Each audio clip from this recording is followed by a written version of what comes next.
বিবাহ ইত্যাদি অনুষ্ঠানে নারী পুরুষের অবাধ মেলামেশার বিষয়ে ইসলাম কি বলে? আ বিয়ে বা এ জাতীয় অনুষ্ঠানে নারী পুরুষের অবাধ মেলামেশা, পর্দাহীনতা এটা পরিষ্কারভাবে হারাম। বিয়ে একটা ধর্মীয় আ অনুষ্ঠান। সেখানে ধর্মীয় বিধিনিষেধ লঙ্ঘন করা এটা আ একেবারেই আপনার আ গ্রহণযোগ্য একটি বিষয় এবং বিবাহের যে বরকত, কল্যাণ এটি আজকাল নষ্ট হয়ে যাচ্ছে। এটার অন্যতম একটা কারণ হলো এটি যে সেখানে আপনার নারী-পুরুষের মিশ্রণ ঘটছে, সেখানে হারাম অনেক কিছু থাকছে। এজন্য আমাদের দাম্পত্য জীবনে সুখ শান্তি থাকছে না। আল্লাহর ভয়ে এ ধরনের হারাম থেকে, এ ধরনের গুনাহের বিষয় থেকে আমাদের সরে আসা উচিত এবং নারীদের জন্য আলাদা ব্যবস্থাপনা, পুরুষদের জন্য আলাদা ব্যবস্থাপনা থাকা উচিত। মেয়েকে সাজিয়ে এমনভাবে রেখে দিলেন যে পুরুষ, মহিলা সবাই গণহারে তাকে দেখছে। এটা যেমন হারাম, ঠিক একইভাবে ছেলেকে সাজিয়ে গুজিয়ে রেখে দিয়েছেন, সব মেয়েরা এসে তাকে দেখছে এবং ঢলাঢলি মেশামেশি করছে। এটা হারাম।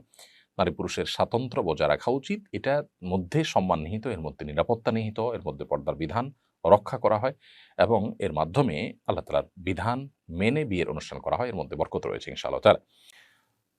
অন্তরা তাসনিন শান্ত। আপনি লিখেছেন, ফজর নামাজের পর যদি সহবাস করা হয় সেক্ষেত্রে জোহরের আগ পর্যন্ত গোসল না করলে কি গুনাহ হবে?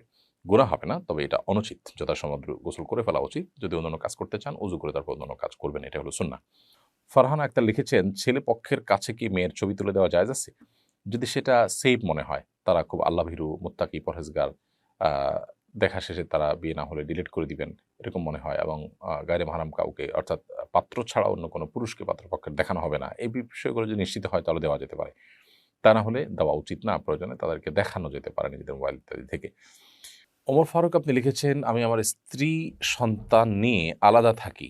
মা ভাইদের সাথে থাকি না। কারণ প্রায় ঝগড়া হতো। তবে আমি সবার খোঁজ খবর রাখি, সাধ্যমতো টাকা পয়সা দেওয়ার চেষ্টা করি। আমি কি আত্মীয়তার সম্পর্ক ভঙ্গকারী হিসেবে গণ্য হব? দেখুন, স্ত্রীকে ভাই-বোন এবং মা-বাপের সাথে রাখলে আত্মীয়তার সম্পর্ক রক্ষাকারী, আর না রাখলে সম্পর্ক ছিন্ন করে, ব্যাপারটা এত সহজ নয়।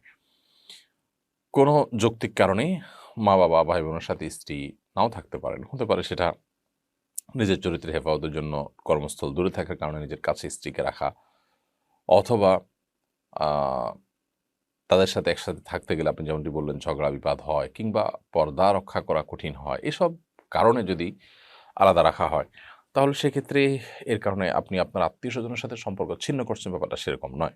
আত্মীয়র সাথে সম্পর্ক রক্ষা করা, ছিন্ন করার সাথে স্ত্রী তাদের সাথে থাকা না থাকার সম্পর্ক নেই। বরং এর সম্পর্ক এলো যে আপনি যোগাযোগ তাদের সাথে রক্ষা করছেন কিনা। আ এর সম্পর্ক হলো আপনি তাদের সাথে আসা যাওয়া ঠিক রেখেছেন কিনা, খোঁজ খবর নিচ্ছেন কিনা। যদি খোঁজ খবর নেন, আসা যাওয়া ঠিকমতো রাখেন এবং তাদের প্রতি আপনার যে কর্তব্য আছে, সেই কর্তব্যগুলো আপনি ঠিকমতো আদায় করে যাচ্ছেন, তাহলে ইনশাআল্লাহ আপনি আত্মীয়তার সম্পর্ক রক্ষাকারীদের মধ্যে কাতারে থাকছেন। তবে আপনার স্ত্রী সে ঘরের বউ হিসাবে তার উচিত আ শ্বশুর-শাশুড়ি আ এবং আপনার ভাই-বোন তাদের সাথে শরিয়ার নীতিমালা মেনে তাদের সাথে সুসম্পর্ক বজায় রাখা, যতটুকু সম্ভব হয়। কিন্তু এর জন্য একসাথে থাকতে হবে ব্যাপারটা সেরকম না।